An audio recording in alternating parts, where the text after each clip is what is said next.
Trump on Monday indicated that he plans to push back on President Biden's move to reach an agreement that would allow tens of thousands of federal workers to remain in a hybrid work arrangement with telework through the year 2029. One of the things I'd like to ask the Biden administration, as you probably heard, there are two events that took place. We're talking about a friendly takeover, a friendly transition, as they like to say. This is a friendly transition, and it is, but there are two events that took place that I think are very terrible.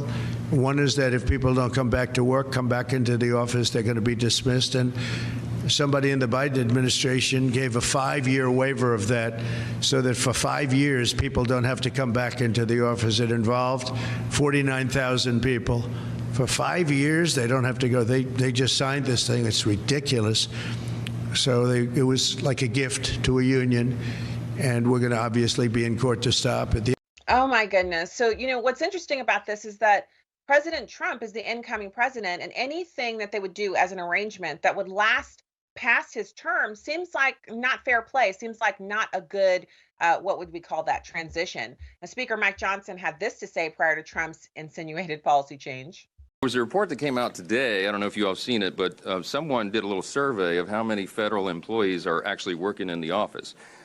By one estimate, it may be about 1% if you don't count the security personnel that are covering these buildings. That is absurd, and it's not something the American people would stand for. And so one of the first things that I think you'll see is a demand from the new administration and from all of us in Congress that federal workers return to their desks and get back to the work that they're supposed to be doing. I think that is common sense. What you're going to see here, the overriding theme here, is a return to common sense and a return to accountability and efficiency in government. I think that's going to serve the people well. Joining us now to discuss is President of the National Right to Work Committee, Mark Mix. Mark, thanks for joining us. Stacy, good to be with you. Great, thanks for the opportunity to talk about this. Look, I mean, the Speaker of the House and the President-elect said it right. I mean, the idea that union officials negotiate a 5-year deal that keeps 49,000 Social Security Administration employees working remote for the next till 2029 is really quite ridiculous. But that's the idea of union power when it comes to government employees.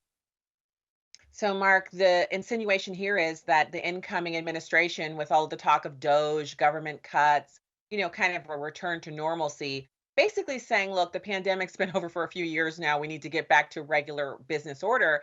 That the Biden administration is saying, yeah, we'll have a smooth transition as long as we're doing what we want, and you're not going to get to do what you want. You're transitioning in, but not really into power.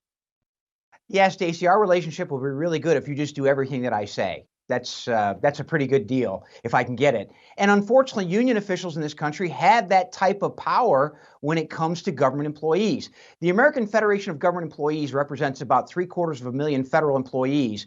And when asked about the idea this past summer about coming back to work, one of the union officials said, well, it's not very practical and it's not very popular to actually show up to your job in Washington, D.C. And you're right. This is the Trump administration being hindered and being harassed by the outgoing administration, basically trying to set the terms and conditions of employment for 5 years, well, actually a year past Trump's term as president of the United States. Hopefully he will fight it. Unfortunately, Stacy, there's a legal process that's going to take place.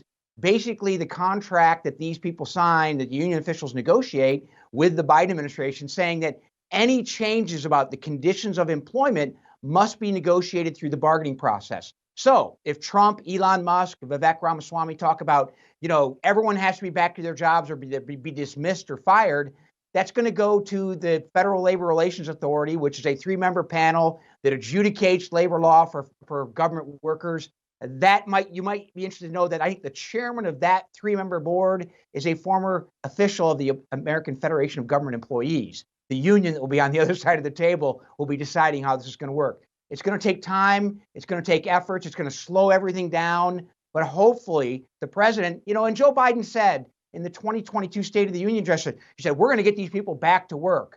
Well, that's just not true. It hasn't happened. And frankly, the Biden administration is now putting their thumb on the scale to make sure it doesn't happen for the next 5 years at the Social Security Administration.